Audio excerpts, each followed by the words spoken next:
Hello എല്ലാവർക്കും നമ്മുടെ പുതിയൊരു വീഡിയോയിലേക്ക് സ്വാഗതം. ആദ്യം തന്നെ എല്ലാവർക്കും ഒരു ബിഗ് താങ്ക്സ്. നമ്മുടെ ചാനലിൽ 500 സബ്സ്ക്രൈബേഴ്സ് കഴിഞ്ഞിരിക്കുകയാണ്. എന്നെ സംബന്ധിച്ചിടത്തോളം ഇതൊരു വലിയ കാര്യം തന്നെയാണ്. സോ എല്ലാവർക്കും ഒരുപാട് നന്ദിയുണ്ട്. പുതിയതായിട്ട് ചാനലിൽ സബ്സ്ക്രൈബ് ചെയ്ത എല്ലാ ഫ്രണ്ട്സിനും ഒരുപാട് നന്ദി. നമുക്ക് കുറച്ച് നാളായിട്ട് വീഡിയോസ് അങ്ങനെ റെഗുലറായിട്ട് എനിക്ക് അപ്ലോഡ് ചെയ്യാൻ പറ്റിയിട്ടുണ്ടായിരുന്നില്ല. കാര്യം ഞാൻ വെക്കേഷനിലായിരുന്നു, നാട്ടിലായിരുന്നു. അപ്പോൾ കഴിഞ്ഞ ആഴ്ച തിരിച്ചെത്തി. ഇപ്പോൾ കുട്ടികൾക്ക് സ്കൂളൊക്കെ ഇവിടെ തുറക്കുന്ന സമയമാണ് ഇവിടെ, അതൊക്കെ കഴിഞ്ഞു. അപ്പോൾ ഇപ്പോൾ കുറേ കൂടി എനിക്ക് സമയം കിട്ടാറുണ്ട്. വീഡിയോസ് ഇനിയിപ്പോൾ റെഗുലറായിട്ട് പ്രതീക്ഷിക്കാം. അപ്പോൾ നിങ്ങളുടെ എല്ലാവരുടെയും സപ്പോർട്ട് തീർച്ചയായിട്ടും വേണം. ഇതിൻ്റെ സന്തോഷത്തിന് ഒരു സ്വീറ്റായിട്ടുള്ളത് എന്തെങ്കിലും ഉണ്ടാക്കണം എന്നാണ് ഞാൻ വിചാരിച്ചത്. അങ്ങനെ ഞാനിന്ന് ഉണ്ടാക്കാൻ വിചാരിക്കുന്നത് ഒരു ത്രിമധുരമാണ്. ത്രിമധുരം നമുക്ക് അമ്പലത്തിലൊക്കെ നിവേദ്യമായിട്ട് കിട്ടുന്നതാണ്, പ്രസാദമായിട്ട് നമുക്ക് കിട്ടുന്ന ഒരു ഇതാണ് ത്രിമധുരം. അത് നമുക്ക് ഒത്തിരി ഹെൽത്ത് ബെനിഫിറ്റ്സ് ഒക്കെ ഉള്ളതാണ് ഈ ത്രിമധുരത്തിന്. അതിൽ കണ്ടൻറ്റ് എന്ന് പറഞ്ഞാൽ നെയ്യ്, പാല്, കൽക്കണ്ടം, പഴം ഒക്കെ ചേർത്തിട്ടാണ് ഇത് ഉണ്ടാക്കുന്നത്. നമുക്ക് കൽക്കണ്ടം അല്ലെങ്കിൽ പഞ്ചസാരയൊക്കെ നമ്മുടെ മധുരത്തിന് ആഡ് ചെയ്യുന്നതാണ്. അപ്പം ത്രിമധുരം എന്ന് പറഞ്ഞാൽ 3 ഇൻഗ്രീഡിയൻ്റാണ് മെയിനായിട്ടുള്ളത്. ഇത് കുട്ടികൾക്കൊക്കെ വളരെ നല്ലതാണ് കൊടുക്കുന്നത്. ഇപ്പം നെയ്യും പാലും ഒക്കെ ആണെങ്കിൽ നല്ലതാണല്ലോ കൊടുക്കുന്നത്. അപ്പോൾ നമുക്ക് വേണമെങ്കിൽ അതിലേക്ക് കുറച്ച് നട്ട്സും റൈസിൻസും ഒക്കെ ആഡ് ചെയ്ത് കുറച്ചും കൂടി അതിനെ നന്നാക്കി എടുക്കുക. അപ്പോൾ അതിനനുസരിച്ച് കുട്ടികൾക്ക് കൊടുക്കുമ്പോഴൊക്കെ നമ്മുടെ വീട്ടിൽ ചെയ്യുമ്പോൾ അങ്ങനെയൊക്കെ ചെയ്യാം. അപ്പോൾ നമുക്കിത് എങ്ങനെയാണ് ഉണ്ടാക്കണമെന്ന് നോക്കാം. ഇതിനായിട്ട് ചെറിയ പഴമുണ്ടോ, ഇതുപോലുള്ള കുഞ്ഞു പഴമാണ് നമ്മൾ എടുക്കുന്നത്. പിന്നെ ഇവിടെ ഞാൻ കൽക്കണ്ടം എടുത്തേക്കുന്നത്. കൽക്കണ്ടം ഇല്ലെങ്കിൽ നമുക്ക് പഞ്ചസാര എടുത്താലും മതി, ശർക്കര എടുത്താലും കുഴപ്പമില്ല. പിന്നെ കുറച്ച് ആഡ് ചെയ്യാൻ വേണ്ടിയിട്ട് റൈസിൻസും കാഷ്യൂ നട്ട്സും എടുത്തിട്ടുണ്ട്. അതിലേലും കുഴപ്പമില്ല. പിന്നെ നെയ്യും കൂടെയാണ് ഇതിൻ്റെ മെയിൻ ഇൻഗ്രീഡിയൻറ്റ്.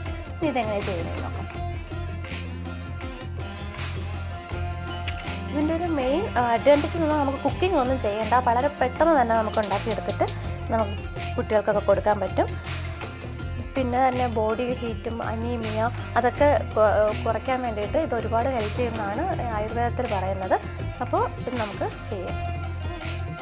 ആദ്യം തന്നെ നമുക്ക് ഈ പഴം ചെറുതായിട്ട് മുറിച്ചെടുക്കാം. ചെറുതായിട്ട് മുറിച്ചിട്ട് നമുക്ക് ഇതുപോലെ ഒരു ബൗളിലെടുത്തിട്ട് ഫോർക്ക് കൊണ്ട് ഇങ്ങനെ ഒന്ന് മാഷ് ചെയ്തെടുക്കാം.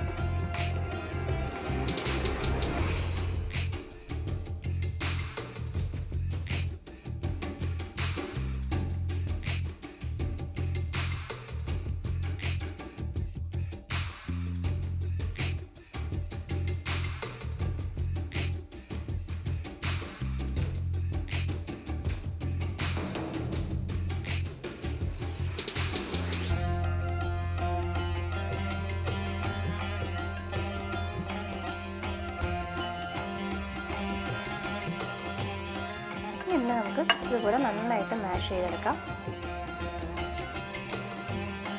ഇതിനോടൊപ്പം തന്നെ കുറച്ച് ഒരു പാല് തിളപ്പിച്ചും തണുപ്പിച്ചിട്ട് ഇതിനകത്ത് ഒഴിച്ചിട്ട് അങ്ങനെയും എടുക്കാം. അപ്പോൾ ഇതൊന്നും അമ്പലത്തിൽ കിട്ടുന്ന നമ്മുടെ പ്രസാദത്തിൽ ഇങ്ങനെ ഒഴിക്കാറില്ല. ഈ ത്രിമധുരം എന്ന് പറഞ്ഞാൽ ഇത് മാത്രം പഴം, നെയ്യ് അല്ലെങ്കിൽ മധുരത്തിന് എന്തെങ്കിലും അങ്ങനെയാണ് കിട്ടുന്നത്. ഇപ്പം നമുക്ക് വേണമെങ്കിൽ കുറച്ചുകൂടെ ഒന്ന് റിച്ച് ആക്കാനൊക്കെ വേണ്ടിയിട്ട് ഇങ്ങനെയൊക്കെ ആഡ് ചെയ്ത് കുട്ടികൾക്ക് കൊടുക്കുമ്പോൾ അവർക്ക് ഒത്തിരി ഇഷ്ടപ്പെടും. നന്നായിട്ട്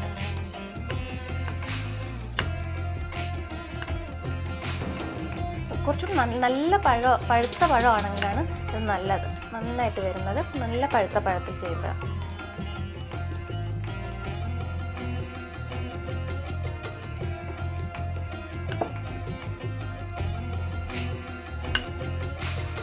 നമുക്ക് ഇതിലേക്ക് മധുരത്തിന് ആവശ്യമുള്ള പഞ്ചസാര അല്ലെങ്കിൽ കൽക്കണ്ട അല്ലെങ്കിൽ ശർക്കര എന്താ ഉള്ളത് വെച്ചാൽ അതിനനുസരിച്ച് ചേർക്കാം, അത് ആഡ് ചെയ്ത് കൊടുക്കാം. പിന്നെ കുറച്ച് റൈസിൻസും കാഷ്യൂ നട്ട്സും ഇതൊക്കെ ഞാൻ ആഡ് ചെയ്യുന്നതാണ്, അല്ലാതെ നമ്മുടെ ഒതൻറ്റിക് ആയിട്ടുള്ള ത്രിമധുരത്തിൽ ഇത് ഉണ്ടാവില്ല. പിന്നെ നെയ്യ് എന്തായാലും ചേർക്കണം, എങ്കിലേ ആ ഒരു ടേസ്റ്റ് കിട്ടത്തുള്ളൂ.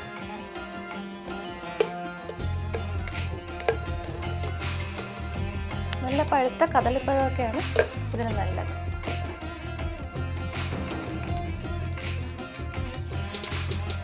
നെയ്യൊക്കെ കുട്ടികൾക്കൊക്കെ കൊടുക്കുമ്പോൾ അത് ഇഷ്ടമാണെങ്കിൽ കുറച്ചധികം ആഡ് ചെയ്യാം.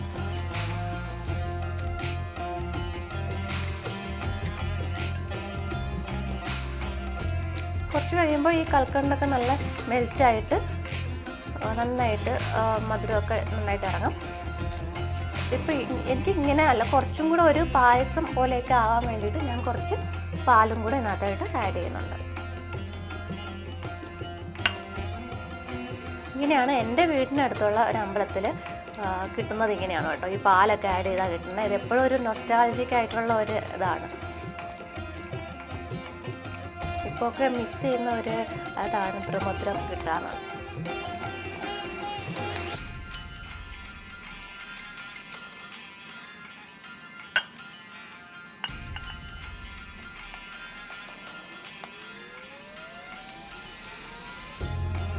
ഇങ്ങനെ വരുന്ന കുറച്ച് നേരം കഴിഞ്ഞ് സെർവ് ചെയ്യാം.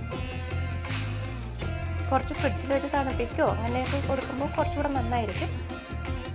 അപ്പോൾ ഇതെല്ലാവരും ഒന്ന് ട്രൈ ചെയ്ത് നോക്കണം.